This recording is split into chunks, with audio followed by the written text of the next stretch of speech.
வணக்கம் சொந்தங்களே, மீண்டும் ஒரு காணொலியை சந்திக்கின்றோம். மீண்டும் ஒரு சுவாரஸ்யமான காணொலி என்ற கப்பலே எங்களோட ஊரில் நடக்கின்ற காணொலி பதிவுதான் இது. யாழ்ப்பாணம் சண்டலிப்பாயில் இருக்கின்ற சீரணி அம்மன் கோயிலின் 11வது நாள் பொங்கல் திருவிழா நிகழ்வு என்று இடம்பெற்றது. அந்த காணொலி தான் நீங்கள் பார்த்து கொண்டிருக்கிறீர்கள்.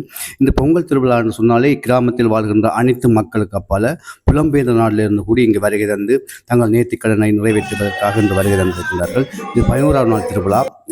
வருடம் 1008 பானைகள் என்ற கொள்கையின் அடிப்படையில் மக்கள் தங்கள் நேர்த்திகளை நிறைவேற்றி வருகின்ற ஒரு காட்சியை தான் நீங்கள் இப்போ பார்த்து கொண்டிருக்கிறீர்கள். வயது முதிர்ந்தவர்கள், இளையவர்கள் என்ற கப்பால அனைவரும் ஒன்றிணைந்து இந்த பொங்கல் திருவிழாவை சிறப்பாக என்று ஏற்பாடு செய்யப்பட்டிருக்கின்றது.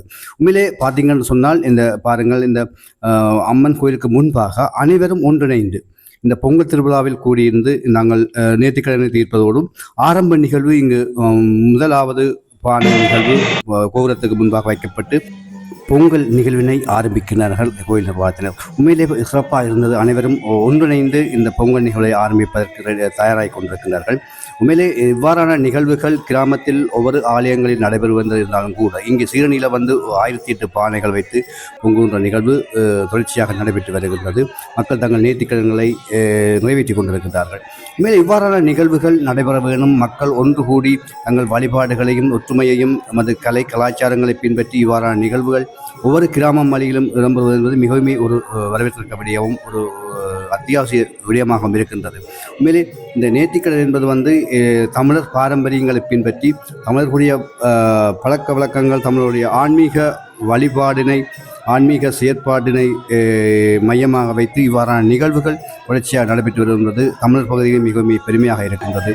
இன்றும் கூட இவ்வாறான தொடர்ச்சியான நிகழ்வுகள் நடைபெறுகின்றால் உண்மையிலே அது வரவேற்க விடயமாகத்தான் இருக்கின்றது. அந்த வகையில் இந்த சீரணி அம்மன் கோயிலில் நிறைய பக்தடியார்கள், அதாவது கிராம வாழ் மக்கள் என்றல்லாமல் வெளி மாவட்டங்களில் கூட இங்கே வருகை தந்து தாங்கள் நேர்த்திக்கடன் நிறைவேற்றியிருக்கிறார். அவ்வாறான புதுமையான ஒரு ஆலயம். முதலாவது பானை வைத்து அந்த பொங்கல் நிகழ்வு ஆரம்பிக்கப்பட்டிருக்கிறது, பொங்கி வழிந்திருக்கின்றது. உண்மையிலே இவ்வாறான நிகழ்வுகள் ஒவ்வொரு கிராமந்தோறும் நடைபெற வேண்டும் என்பதுதான் எமது வேண்டுகோளாகவும் அவாவாகவும் இருக்கின்றது. உண்மையிலே இந்த பொங்கல் திருவிழாவில் இளைஞர்கள், யுவதிகள், சிறுவர்கள் என பலரும் கலந்து கொண்டார்கள். உண்மையிலே அந்த ஆலய நிர்வாகத்தினர் உண்மையிலே பக்தியோடு, மனபக்தியோடு இந்த நிகழ்வை கலந்து கொண்டார்கள். பாருங்கள், அனைவரும், அதாவது நிறைய மக்கள், கிராமவாழ் அப்பால் அயல் கிராமங்கள், வெளி மாவட்டங்கள் இருந்து கூடி இந்த பொங்கல் நிகழ்வினை சேர்ந்து சிறப்பித்திருந்தனர். ஆனால் வளமையாக இந்த பொங்கல் நிகழ்வு கோபுரத்துக்கு அருகாமையிலே ஸ்டார்ட் பண்ணுவோம். ஆனால் இந்த முறை கோபுரத்தை விட்டு கொஞ்சம் பின்னுக்கு தள்ளி இந்த இடவசதியை ஏற்படுத்தி கொடுத்திருக்கின்றனர். சுற்றி அதாவது 4 பக்கமும் இந்த பொங்கல் நிகழ்வுகள் நடைபெற்று கொண்டு அவதானிக்கக்கூடியவாறு இருந்தது.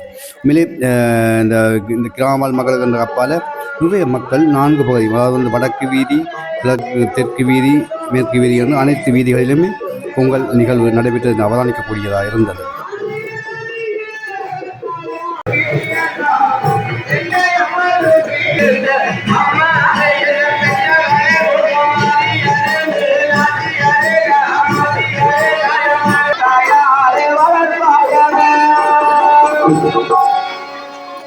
அனைவரும் உங்களது பானைகளை பொங்க வைத்து அம்மாவுக்குரிய நேர்த்திக்கடன்களை மேற்கொள்ளுமாறு அன்புடன் கேட்டுக்கொள்கிறோம்.